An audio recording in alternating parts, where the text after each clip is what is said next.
Hands, hands, hands, hands. Don't reach for any weapon. I ain't got no weapons. Put your hands on my hood.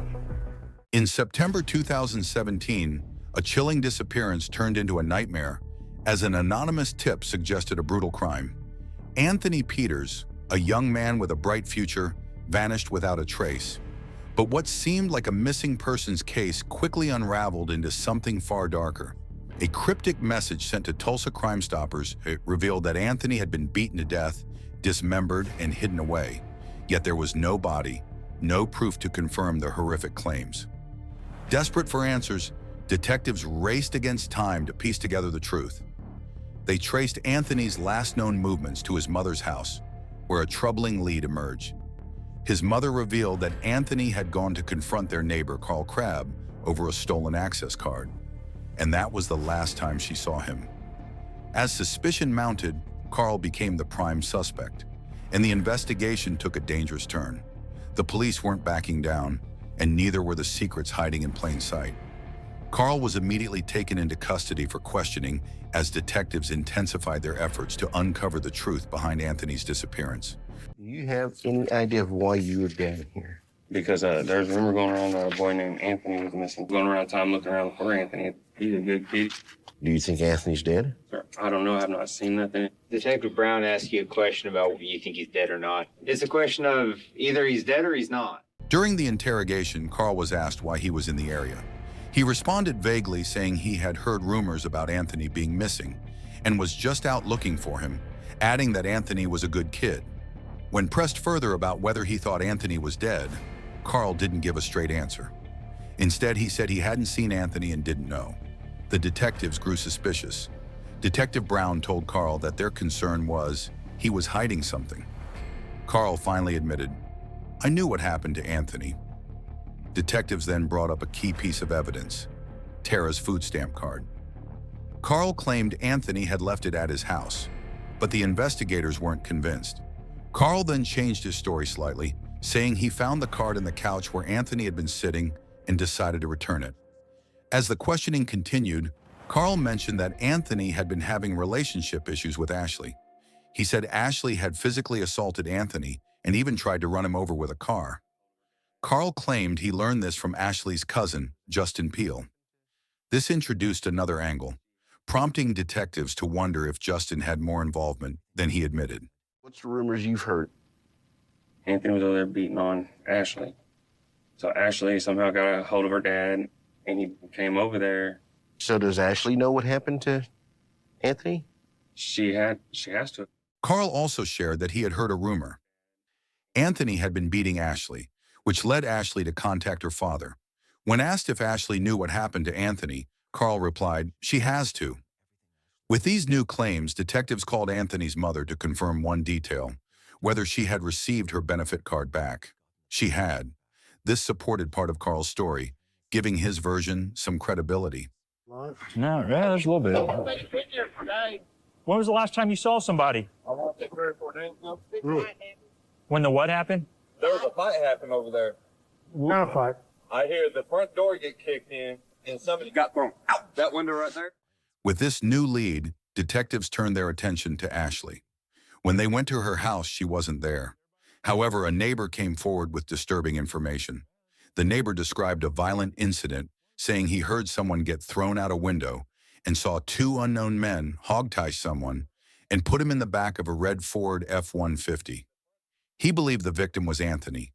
He had never seen the 2 men before, but suspected they were connected to the people living in the house. Ashley, her father, or her cousin. Acting on this tip, detectives headed to Ashley's father's house. There they found Ashley, her father Daryl Peele, and 2 men, Justin Peele and Tracy Price. But Anthony was nowhere to be found. Detectives found their absence suspicious and brought all 4 in for further interrogation. Meanwhile, another team searched Ashley's home. Ashley, so I'm Sergeant Walker. We're here to talk about Anthony. Yes. And hopefully Anthony walks through the door and says, "Here I am." Yes. No, I love Anthony. I'm pregnant with this child. Do you know what happened to Anthony? No. I don't know. Ashley was questioned first. She admitted she and Anthony had frequent fights, including physical altercations. She also confirmed that her father knew about the abuse. Ashley told detectives she hadn't been at her residence recently. Then shocking news came in from the search team. There was blood in her home, blood on the floor, on the walls, evidence of serious violence. Detectives confronted Ashley again. They asked if she had lied and told her someone had clearly been beaten in her home. Ashley denied any knowledge, saying she loved Anthony and was pregnant with his child. She insisted she would never hurt him and that no one in her house would either. But detectives weren't convinced. They turned next to Justin. When asked if he knew Anthony, Justin said yes and claimed Anthony was still in the neighborhood. But detectives weren't buying it. They were determined to dig deeper, knowing they were only scratching the surface of what really happened to Anthony. Peel, why do you believe you're down here? My daughter's future baby daddy's Anthony. I guess he's missing. What can you tell me about this whole mess? Probably starts back a week ago. She called and said that Anthony was there and that she was needing some help because apparently he was hurting her. Yeah. Detectives confronted Justin with the swirling rumors about Anthony's disappearance, especially involving Ashley's father, Daryl. Justin initially denied knowing anything, but under pressure, he started revealing details that aligned with previous testimonies, though still lacking full clarity. Justin said they received a call that Anthony was physically assaulting Ashley, and Daryl told him and Tracy to help her. He claimed he drove Tracy to Ashley's house, where they found her outside half-dressed. According to Justin, Tracy stayed while Ashley fled. He later heard that Anthony had been badly beaten, a claim he said came from Tracy. Despite the pieces starting to connect, Justin continued withholding key details. Detectives urged him to tell the whole truth, warning that half-truths were still lies. The focus then shifted back to Ashley. Detectives pushed her to stop lying, pointing out her dishonesty about a phone call. They told her plainly, Anthony was likely dead, and she knew more than she admitted. And then he grabbed me. Okay. So I pulled my phone out and I said, please, are you home? You called your dad. Yes. And I'm straight back here yelling, and I got outside. Well, tell me who showed up. It was Justin. Ashley insisted her father did nothing wrong. She explained that Anthony came to her house, got violent when she asked him to leave, and grabbed her. In fear, she called her dad. Ashley said Joseph and Tracy arrived, and Tracy tried to force his way in. She claimed to have left and gone to her father's place, not seeing Daryl or Justin until the next day. Well, tell me who showed up. It was Justin. And who was with him? Tracy. You see Tracy get out of the truck? I know Jumped out the back. you. Tracy, what did he do? Was trying to get in my front door. Her story, though seemingly candid, created a timeline gap. She believed Anthony had just been scared off. Still, inconsistencies remained, especially since both Ashley and Justin saw Tracy but denied knowing Anthony's fate. Detectives then questioned Tracy, who showed no emotion and denied everything. He admitted being driven to Ashley's house but distanced himself from the events. Accused of being among the last to see Anthony, Tracy coldly stated he had nothing to do with it and wanted a lawyer. The police got very little useful information from Tracy, so they shifted their focus to Ashley's father, Daryl Peel. When asked why he was there, Daryl said it was because Anthony, Ashley's future baby daddy, was missing. He claimed Ashley had called him, saying Anthony was hurting her. Daryl yelled for help, and Tracy went over first. Daryl followed later and found Ashley crying. According to him, a fight broke out between Anthony and Tracy. Anthony then jumped out a window and tried to scale the neighbor's fence, but Tracy caught him. Daryl insisted he never laid hands on Anthony. He said they were taking Anthony to the police station, but while stopped at a corner, Anthony jumped out of the truck and escaped. Detectives found this hard to believe.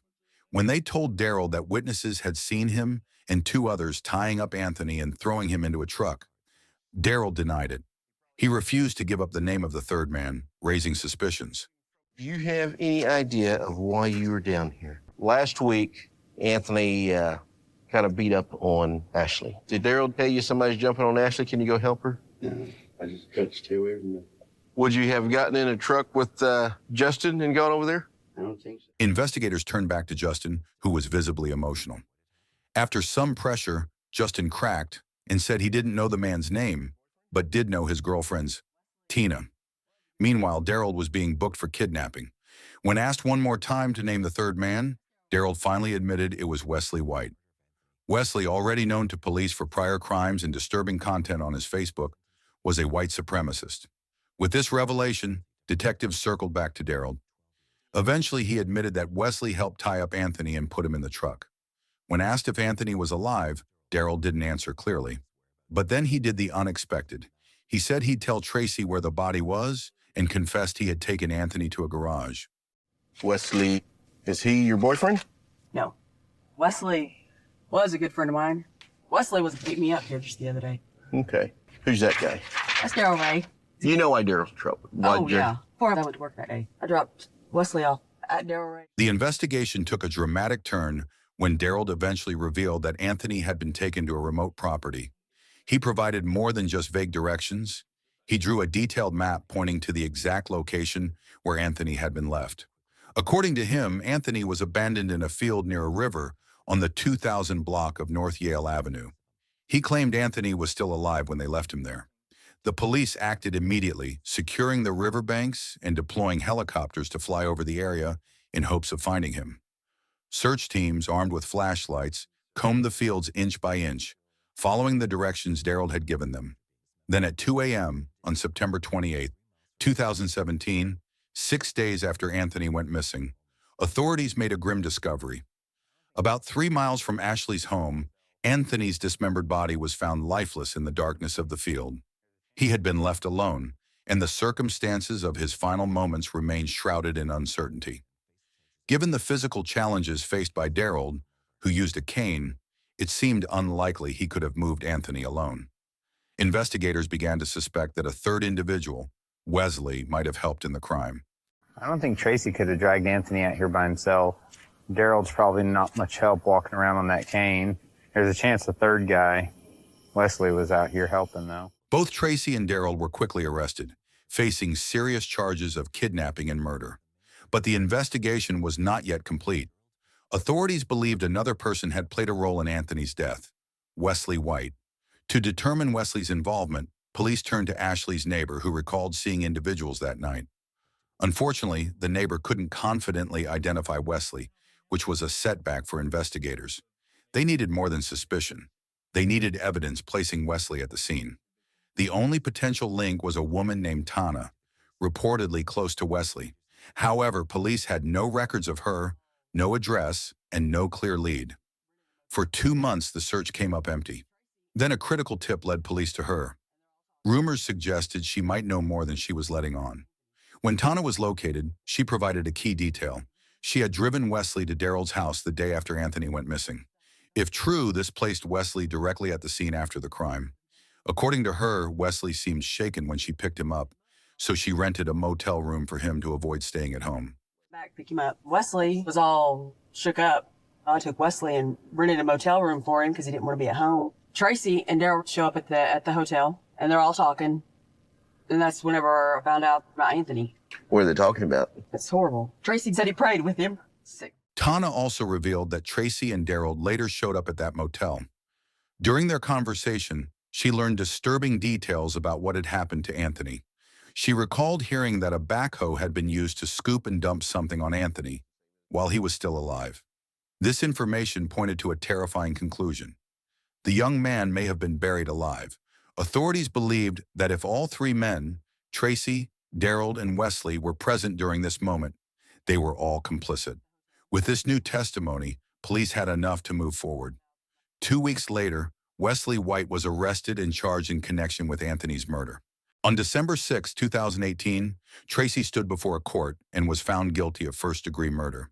His testimony revealed chilling details. He explained that Daryl had convinced him Anthony posed a threat to his daughter. Acting on this belief, the men confronted Anthony, tied his wrists, ankles, and neck, and covered his head with a pillowcase. Then they transported him to Daryl's property. Once there, they partially buried him in the field. The restraint used around Anthony's neck was particularly cruel. Any attempt to move would tighten it further. What happened to Anthony Peters was a tragedy that left a deep scar. A young man, only 18, lost his life in the most horrific way, and the circumstances surrounding his death may never be fully understood. Instead of contacting the authorities, the individuals involved took justice into their own hands, with devastating consequences. If they had chosen a different path, perhaps none of this would have happened. Now all that remains is pain, regret, and unanswered questions. For Anthony's mother, the loss is permanent. Her son was taken from her in the worst possible way, and no sentence, no arrest, can bring him back. While justice was served in court, peace remains elusive.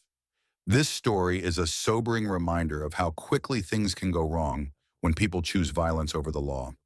If you found this breakdown insightful, make sure to like, comment, and subscribe for more true crime stories.